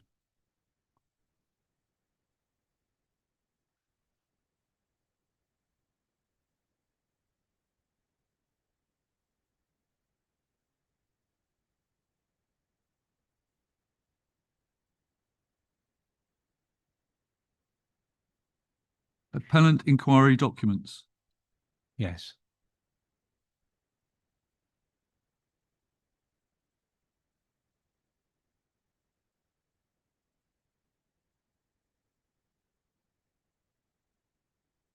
And I'm looking at which one of these? So if you look at Mr. Simpson's ecology appendices. That's apps. Yes. And if you turn to PDF page 10, you'll see the PDF numbers at the top. So if you turn to page 10, Appendix DS3 is a recreation mitigation strategy.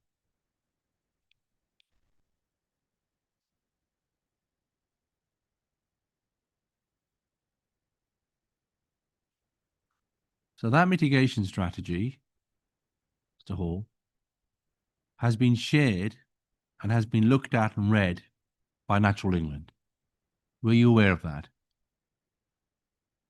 Yeah, I think there's a letter from Natural England or some advice from Natural England about this strategy. Yeah. If you scroll down further, you will see in Appendix DS4, the next appendix is the Natural England letter dated the 13th of April 26.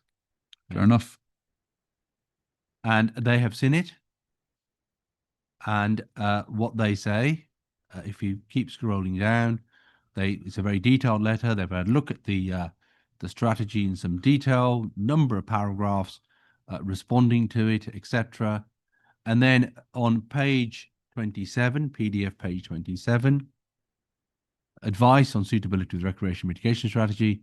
For the reasons given above, the proposed development associated recreational mitigation plan is acceptable to Natural England, subject to the additional measures detailed within this letter. And they are further details of habitat species on site as part of a landscape and environmental management plan provided at the reserved matters stage. Yes. So that is not before this inspector. They're simply saying we are satisfied provided you provide that at the reserved matter stage, and we will provide that at the reserved matter stage. There's a condition to that effect, and if there isn't, we can come back to that at the condition session to make sure that there's a condition saying thou must provide a habitat species on site plan. Okay, so we can tick that. And then it says securing on site triple SI financial contribution through an appropriate planning mechanism. Yes? I can see where you're referring to, yes. Yeah. So they've seen the recreation mitigation strategy. They are content with it. They are content that he will, if followed, he will not have an adverse effect on the triple SI, provided we do something at the reserved matter stage, which is something we can secure by condition, and then securing on-site triple SI financial contribution through an appropriate planning mechanism. Now, Okay, so Yeah. I hear exactly what you're saying, and you've sought a piece of advice here, and you've received a piece of advice on the suitability of the recreation mitigation strategy. Yeah. However, Natural England's objection, and I will refer you back to it, says that this document, this recreation mitigation strategy, is not the sole sign-off of Natural England. If you recall, it says that they would expect it to be signed off by the local planning authority and interested parties. So you've got some advice here saying what their view will be going into a meeting where you seek that sign-off, but you haven't actually been through the meeting. No, Mr. Hall, let's just pause for a moment. This is the latest letter from Natural England. They are the government statutory advisor on impacts on triple SIs, and they are content with this. And it tells us specifically the additional measures. And the two measures are listed there, aren't they? They're not listed anywhere else. They're listed there, aren't they? I think you're wrong that this is the latest letter from Natural England. Okay. There's a letter I have from Natural England in my rebuttal, Right. which is later than this one. Okay. Let's just think about that. I just want to understand what it is you're saying, because I'm really confused about what your position is. Is your position that Natural England are saying that they have an objection and they will maintain their objection unless we, the appellant, and the local planning authority agree the mitigation strategy with the Conservators? Is that what you're saying? No, their objection says, subject to details of these mitigation measures and their long-term management being set out in a recreation management strategy for agreement by the LPA and other interested parties, including Natural England. Well, that's my question. My question to you is this, Mr. Hall. Natural England have seen the recreation mitigation strategy. The document in front of us tells us that they are content with it. We know that the local planning authority are content with it. Is it your case to the inspector that unless the Conservators say they're content with it, nothing can happen? No, but it's So what nice is to your know. point? It's nice to know that the LPA are content with it, because we aren't aware that the LPA are content with it. When did the LPA see it? Well, the LPA are not pursuing this as a reason for refusal, are they? Sorry, Natural England's objection requires the LPA to agree it. Other interested parties should be given the opportunity to agree it. We don't have to agree it, but we should be given the opportunity to. Well, You haven't done the work to Mr. get Hall, this to a point where let's it's just break it down. Mm. The local planning authority are in agreement with this recreational mitigation strategy. Take it from me, if I've got that wrong, they are here. They can say, no, we don't agree. They're not saying that, are they, Mr. Hall? in cross-examination. I'll have that chance, won't I, with Mr. Cornell? They're not saying that, are they? That's not their We will be position. hearing evidence from the council, so if we can That's not their refer that position, to is them it, Mr. Hall? and hear it from them, please. It's not their position, is it, Mr. Hall? It's not their position that they don't agree. We can That's fairly confirm them obvious. what their position is, Mr. Chung. Thank you. Well, but we need to, if we're going to do this logically, if I'm going to deal with this witness in a logical, rational manner, the question is, he has said to me, it has to be agreed by the local planning authority and it has to be agreed by the Conservators. I think I haven't said it has to be Okay. agreed with the Well, Conservators. fine. I've said it should be agreed with other interested parties. I Okay. consider myself, or the Conservators Fine. consider themselves, an interested party. Well, we'll come back to whether the local planning authority agrees it. I say to you that they clearly do agree it, as is evident from the position they've adopted at this planning inquiry and in the report to committee. So the next question is, are you saying that unless it's agreed with other interested parties, and the only other interested party that you've specifically identified are the Conservators, are you saying nothing can happen? Permission can't be granted? Is that your case? No, I've mentioned that before. So what are you saying, The Mr. Hall? Wildlife and Countryside Act 1981 allows a 28G authority to not meet the conditions laid down by Natural England, but there is a process in which they do that. They have to give a period of, they have to explain what they're going to do. They have to write to Natural England, and 21 days has to be allowed for Natural England to respond. This is 21I, sorry, 28I of the Wildlife and Countryside Act. Mr. Hall, I'm simply a simple question. Are you saying to the planning inspector that she can't grant planning permission until the conservators agree the mitigation? No, I'm not saying that. Okay, that's all I need to know, right? You say you haven't agreed it, Yeah. but you're saying it doesn't have to be agreed by you, does it? So that's the end of the The debate. second part of that condition does have to be agreed by us, yes. Okay, which part? Which is the second part? The second part is where it says suitable on SSSI. Sorry, I've got to restart again. My Okay. computer. Securing on-site SSSI financial contribution through an appropriate planning mechanism. Okay, that's fine. Let's move on to that part then. Yes, so that part. So we've agreed that the recreational mitigation strategy does not have to be agreed by the conservators. Natural England have looked at it and they are content with it. Okay, and the inspector can make a note that the government's statutory advisor on these matters is content with the recreation strategy, mitigation strategy. The next thing is securing an on-site financial contribution. Okay, now in terms of what that contribution should be, that contribution is set out in the mitigation strategy that they've seen. It's the £350 per dwelling. That's right, isn't it, Mr. Hall?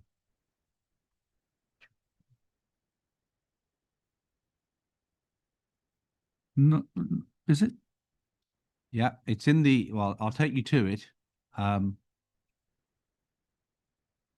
If you look at the mitigation strategy, which we were there before, so if we go back to the Appendix 3 that we were at before, yeah, and we have a look at PDF page 20, I think it is,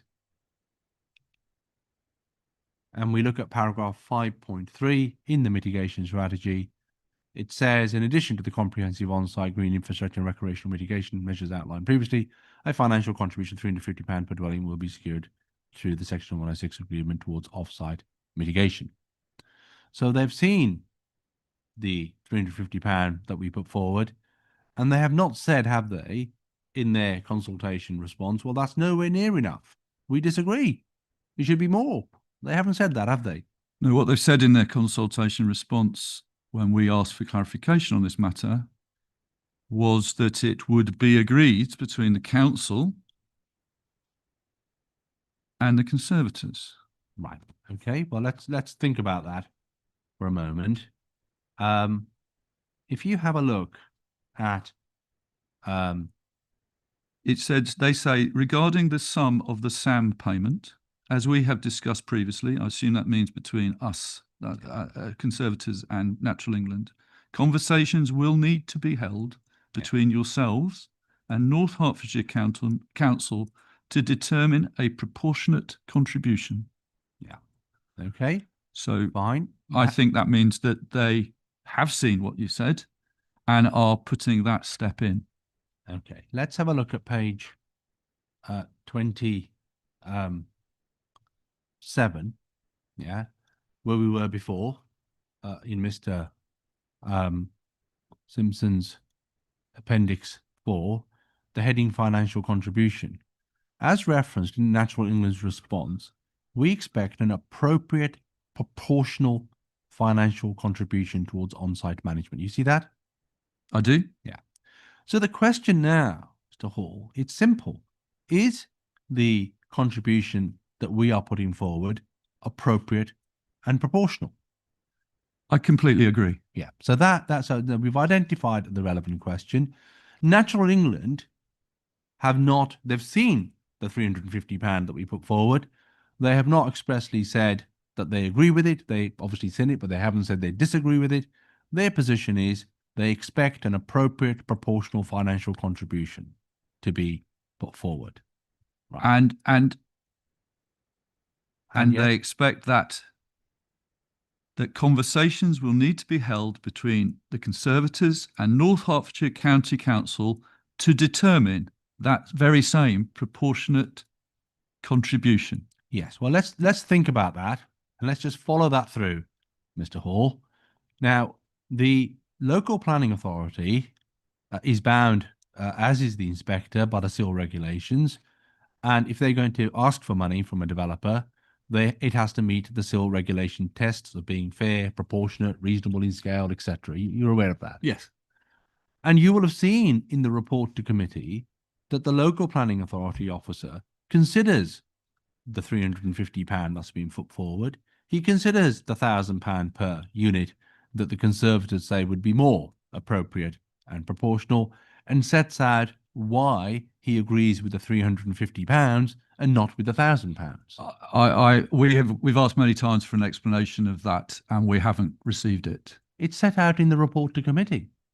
Have you not read the report? Yes, I have, and it's not set out there. Your justification of it is set out in Dr. Simpson's equation. But I'm confused by your answer, because if you have a look at CD 3.8 at PDF 94, my understanding is that that's precisely what the planning officer is doing. He's looking at this issue. We were offering £350, the Conservatives want £1,000, and he or she goes through this in detail and says, well, I don't think that the £1,000 is justifiable. I come back to the point that wasn't a conversation between the North Hertfordshire Council and yourselves, in the words of Natural England, to the Conservators. I just need to understand your position, Mr. Hall. The question here is sorry, which is this report? I'm behind. It's CD 3.8. This is the report to committee that was written. You're aware that that committee meeting had a number of verbal updates? I'm sure it did, but if you just focus on my question. And one of them was about this? Yes, I'm sure it was. So we can't really rely on what's written here, can we? No, Mr. Sorry, Mr. Hall, we do need to focus on the evidence that's before us. So if you could take a look at the document and I'm trying to the get question, that, madam. please. Yeah. I'll give you a moment. Turn up CD 3.8, page 94. My only point to you, Mr. Hall, is do you agree that this dispute about whether it should be £350 or £1,000 was a live issue, and it was considered by the planning officer? Sorry, I've yet to find the right place. I'm in 3.8. Yeah. What was the reference? I've got a PDF document, as I believe you have as well. I'm on the web. Yeah, and if you go to, in fact, I've lost the document myself now. Just give me 1 second.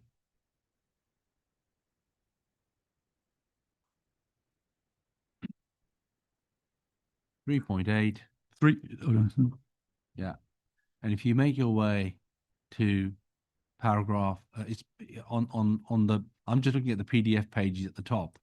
It's a very long document, I'm afraid, Mr. Hall, and it's page. Have we got a section number? It's page. Give me 1 second. I'm getting there myself. I have no page numbers. There are no page numbers on the report as far as I can see. Give me 1 second. I've lost it myself, I'm afraid. First word on the page of accesses. Yeah, but I can't seem to find the section I highlighted earlier, so maybe I've written down the wrong reference. Sorry. It's CD 3.8 is the report to committee, isn't it? Accesses. I've got that on the top left of the page. Yeah. Ah, yes. Thank you very much. Thank you. I'm very grateful to Ms. Saravana. So it says key issues, open space update. I knew I'd seen it somewhere. So are you with me, Mr. Yes, I'm with you. Yeah. Key issues, open space update. Conservators to Thurfield Heath and Greens have requested a contribution of £1,000 per residential unit to be secured. Sets out the projects that you've identified. Yeah, this isn't that wasn't our proposal at the time this document was created. Right. But anyway, there is a dispute about what the amount should be. The contribution of 1,000 sought by the Conservative taken from a case study set out in the mitigation strategy, etc. And they go through all of this, and then the conclusion is officers consider that the balance of on-site public open space benefits set out in the published report and summarised above, together with the financial contribution agreed with the applicant, is a fair and reasonable form of mitigation for this development. You see that? I see the judgment of the officers being applied. Yeah. Yep, they did that in isolation, and they have not entered into a conversation with the conservators or in any way being consultative with the conservators about it. This was not the live offer that we updated our offer in. This is the offer from 24. We updated our offer in 25. And it's materially different. And so this officer has considered some out-of-date information and has made a conclusion. This is the same officer who says it's not policy. And this is the same officer who said that it was not a material consideration. Yeah. Well, regardless of all of that, Mr. Hall, isn't the simple fact of the matter that now we're in front of the inspector, our offer remains at £350. The authority agree with that £350. You don't agree with it. And now it's up to the inspector to decide whether what we're putting forward is an appropriate and proportional financial contribution. Absolutely. And when Dr. Simpson presents his rationale for 350, yeah, I will be able to cross-examine him on it. Wonderful. So we are now agreed that this dispute, if we go back to the Natural England response, they have no objection to our mitigation plan. That's acceptable to them. It's acceptable subject to two conditions. The first, we're not disputing because he's going to be provided at the reserved matter stage. The second is securing on-site financial contribution, which, if we read that with the previous paragraph, has to be appropriate and proportional. Yeah. Now the inspector has to decide whether what we're putting forward is proportional and agreed with and has been agreed with the conservators. So are you saying, Mr. Hall, that if the inspector does agree that the £350 is appropriate and proportional, she can't grant planning permission because you, the conservators, haven't agreed it? Are you suggesting you have a veto on what's appropriate and proportional? I don't have a veto, but I don't have to deliver it. Okay. Now, let's take it in stages. So let's look at the first stage. You agree with me that now only the inspector can decide whether the 350 is appropriate or the £1,000 is appropriate. And we're bound by it, aren't we? Whatever decision she comes to, whether we like it or not, we're bound by it. She is now the decision maker on that. Not you, not the planning authority, not the appellant.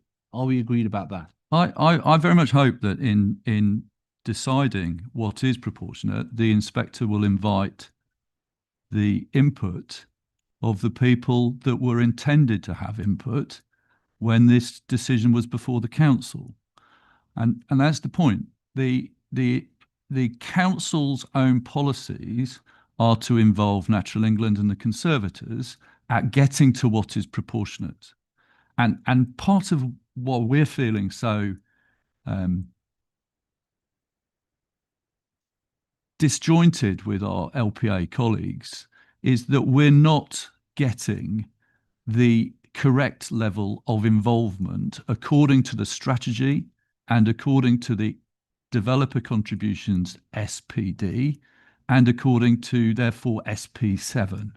And if I don't want to come to every planning committee meeting, but you'll find me in this room regularly on a Thursday because every single time the mitigation for the SSSI is being discussed, is being put forward, we read it for the first time in the officer's report. We don't get consulted. They do not take it as if it is a material planning consideration. And as a result, we make a statement, and we see whether the officer wishes to listen to what we would like the right level to be. I completely agree that I've agreed with your team. Mr. Hall, could we focus on the questions, Yeah, please? sorry. Thank you. Can we move on? Yeah. So in terms of all of that, Mr. Hall, I take no side in any of that. And this is not the appropriate forum to discuss your relationship with the local planning authority.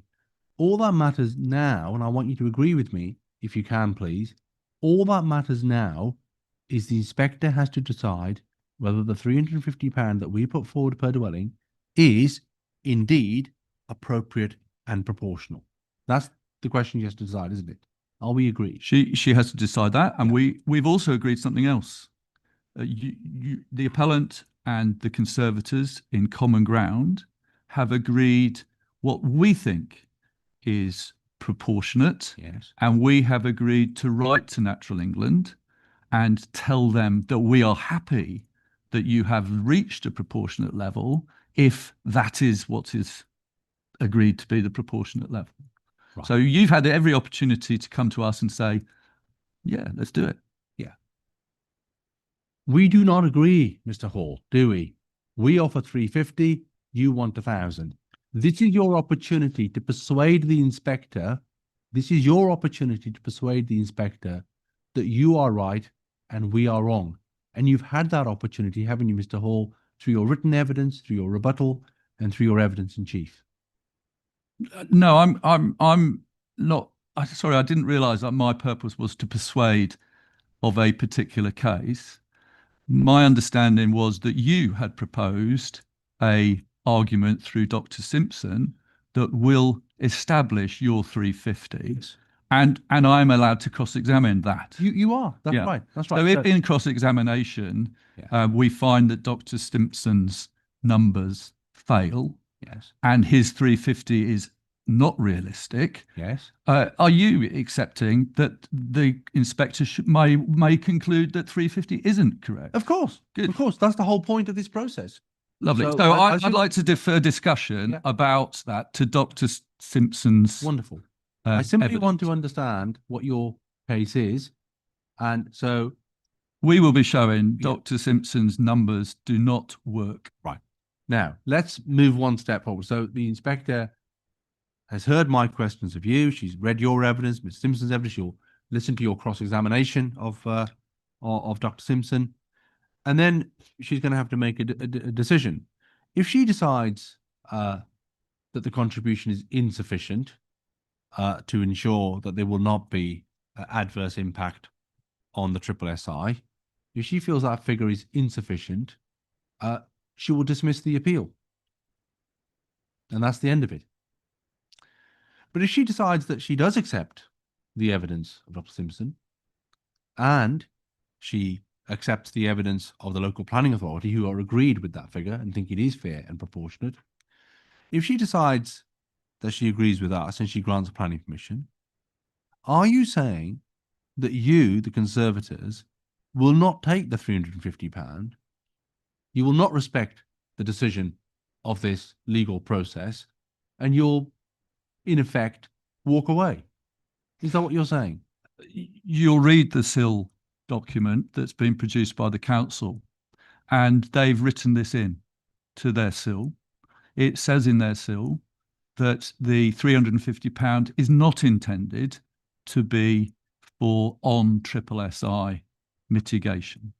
So what it says is it's either on SSSI mitigation or off-site, off SSSI mitigation. So it's irrelevant whether we want to get involved or not. The LPA has said that they will find a way of using the money. Yes, that you're absolutely right, and you've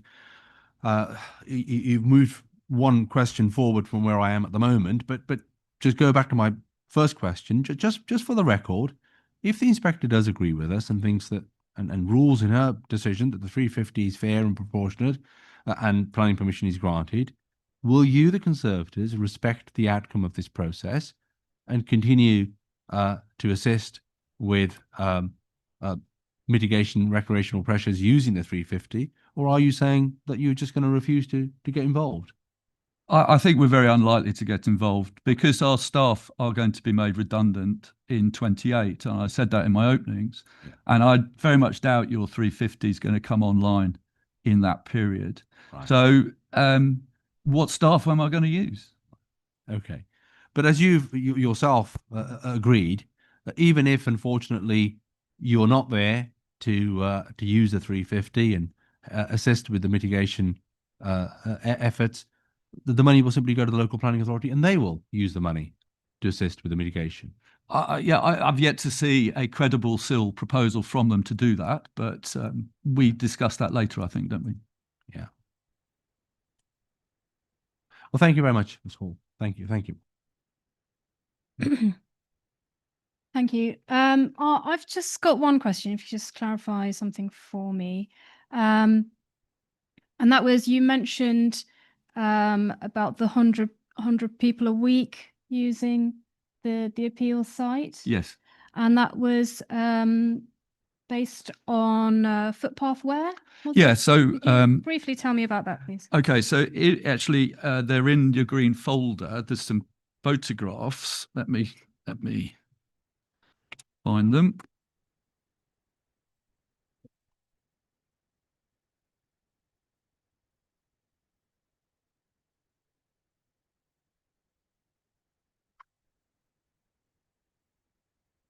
So in the green folder, in the appendix to my statement of case, I haven't reproduced the whole appendix, just the things that didn't make it into core docs. And they are renumbered. And this one is CTHG A03. And I'm looking at page 36, therefore, in the appendix.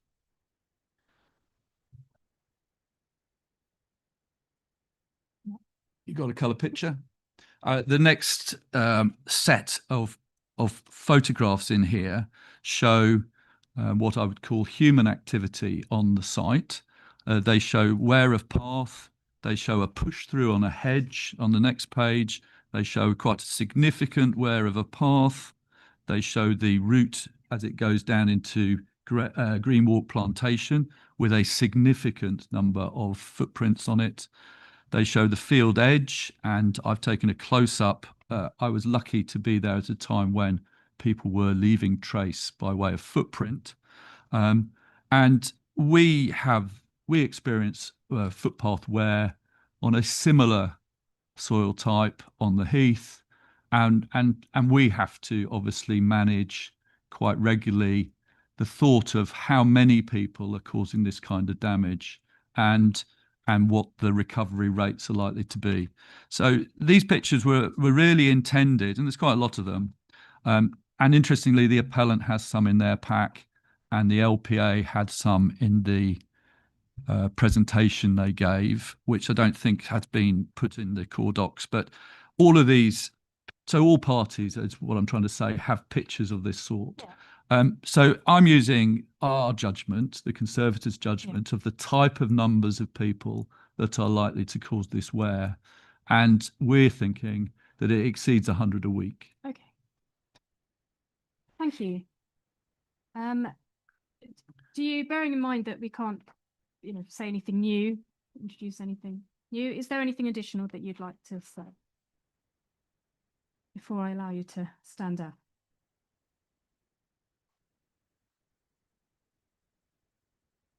It's okay if there isn't. You've been through a lot. I really, I look forward to the opportunity of discussing with Dr. Stimpson his numbers. Okay, thank you, Mr. Hall. It's nearly 12:30. We will have a 1 hour adjournment for lunch, and so we will come back at 1:30. Thank you. The inquiry is adjourned.